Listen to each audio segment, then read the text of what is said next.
प्रिय दोस्तों, नमस्कार। आज के इस वीडियो में हम एकक कोष्टिकाओं पर ही चर्चा करेंगे। अभी तक हमने जो भी कोष्टिकाएं पढ़ी हैं वह या तो क्यूबिक थी या क्यूबाइड, और वास्तव में हमारे पास 7 प्रकार की मूल एकक कोष्टिकाएं होती हैं और इनके द्वारा 14 प्रकार के जालकों का निर्माण होता है। देखिए, आपके सामने 7 प्रकार की कोष्टिकाएं हैं या क्रिस्टल तंत्र हैं। देखिए घनीय, द्विसम लंबाक्ष, विषम लंबाक्ष, षटकोणीय, त्रिसम नताक्ष, एक नताक्ष, त्रिनताक्ष। और इन्हें समझते हैं।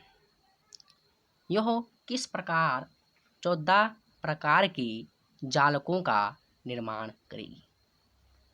सबसे पहले हमारे पास है घनीय, जो इसमें जो अक्षीय दूरी होती है, हमें पता है अक्षीय दूरी क्या होती थी। ए बी सी कोई क्यूबिक है और उनकी जो दूरी हम लेते थे वह ए बी और सी में लेते थे।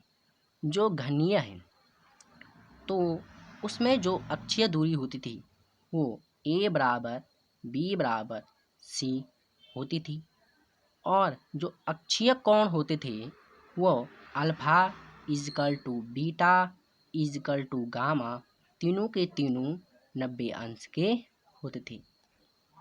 और इनसे जो कोष्टिकाएं बनती हैं वो होती हैं आद्य, अंतः केंद्रित और फलक केंद्रित। देखिए, आद्य, अंतः केंद्रित, फलक केंद्रित।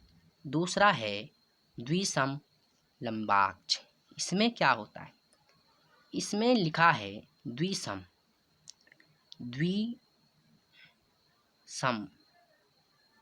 लंबाक्ष। इसमें लिखा है द्विसम। भुजाओं के संबंध में हमें जानकारी दी है द्विसम। 2 भुजाएं तो समान होंगी। देखिए, जो अक्षीय दूरी है उसमें 2 भुजाएं समान होंगी, ए इजकल टू बी, लेकिन जो तीसरी भुजा होगी वो समान नहीं होगी।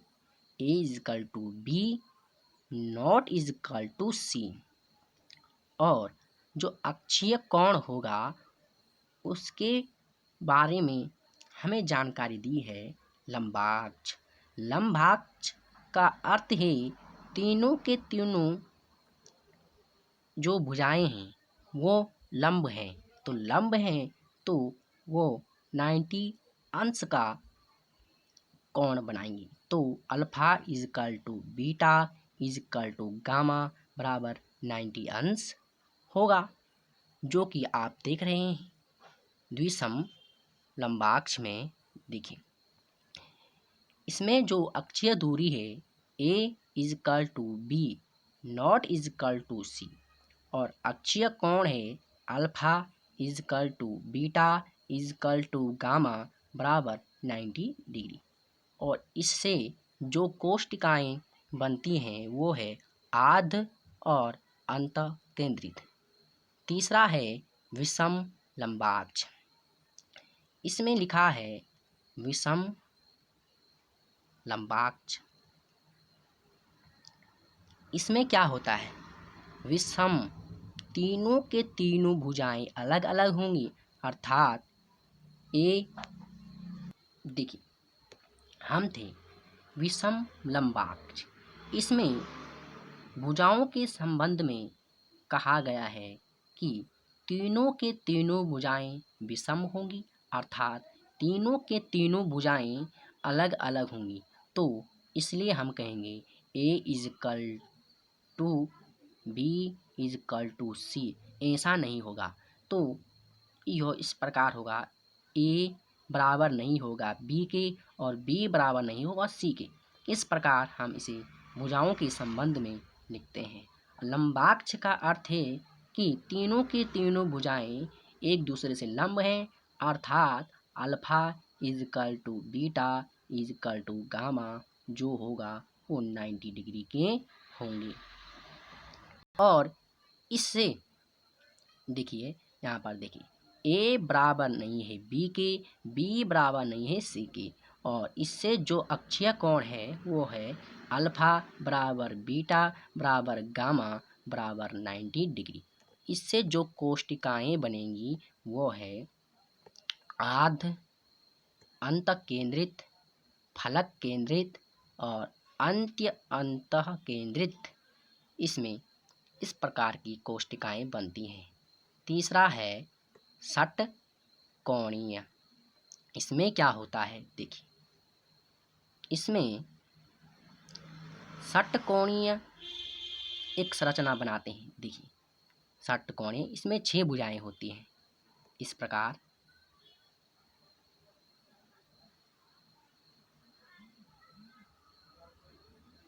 देखिए, ये हमारी 6 भुजाएं होंगी। तो इसमें क्या होता है, इस प्रकार देखिए, तो इस वाली भुजा को ए मानेंगे, इस वाली भुजा को बी मानते हैं, और ये हमारा 90 अंश बन रहा है, ये भी हमारा 90 अंश बन रहा है। ये वाली जो भुजा है इसे हम सी मानते हैं। ए का सामने का कोण क्या होता है, हमें पता है, अल्फा। बी के सामने का कोण बीटा, सी के सामने का कोण गामा। देखिए, पहले हम भुजाओं के संबंध में देख लेते हैं। ए जो भुजा है, बी जो भुजा है, दोनों बराबर होंगे। इसकी जो ये वाली 6 भुजाएं हैं सबके सब बराबर होंगे। तो हम कह सकते हैं A is equal to B is equal to C, अर्थात ए और बी तो बराबर होंगी लेकिन सी को हम बराबर नहीं लेंगे। तो A is equal to B not is equal to C, क्योंकि ये जो सी वाली भुजा है यह बहुत बड़ी है। और कोणों के बारे में हमें बताया गया है, alpha is equal to beta. Alpha और बीटा दोनों के दोनों 90 अंश हैं। ये भी 90 डिग्री का कोण बना रहा है, ये भी 90 डिग्री का कोण बना रहा है। दोनों के दोनों 90 अंश बना रहे हैं। और जो गामा है, गामा यहाँ से यहाँ तक 120 अंश का कोण बना रहा है। तो हम इसे लिखेंगे 120 अंश। अब आप देख सकते हैं षटकोणीय में ए इज इक्वल टू लिखा है, A is equal to B not is equal to C. कोण है alpha is equal to beta, ये होंगे 90 अंश। गामा हमारे पास होगा 120 अंश और यह बनाएगा आध। इससे केवल एक ही प्रकार की कोष्टिका बनती है। अब देखिए, अब हमारे पास है त्रिसमनताक्ष। इसमें देखिए, त्रिसम, तीनों के तीनों भुजाएं समान होंगी, इसलिए यहाँ पर लिखते हैं A is equal to B is equal to C.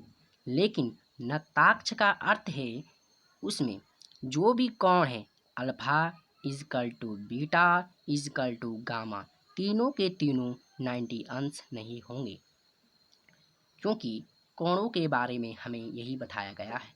और इससे जो बनेगा वो है आध एकक कोष्टिका। अब है 6वां एक नताक्ष। इसमें क्या है, एक नताक्ष।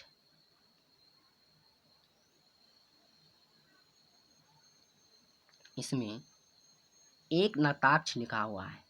इसमें भुजाओं के संबंध में कोई जानकारी नहीं है, इसलिए A not equal to B not equal to C होगा। और इससे या जो कोण है इसमें एक नताक्ष लिखा है, इसमें एक कोण ऐसा होगा जो न तो 120 डिग्री का होगा और ना ही 90 डिग्री का होगा, अर्थात अल्फा और गामा 90 अंश के होंगे, लेकिन जो बीटा होगा वो न तो 90 अंश का होगा न ही 120 अंश का होगा।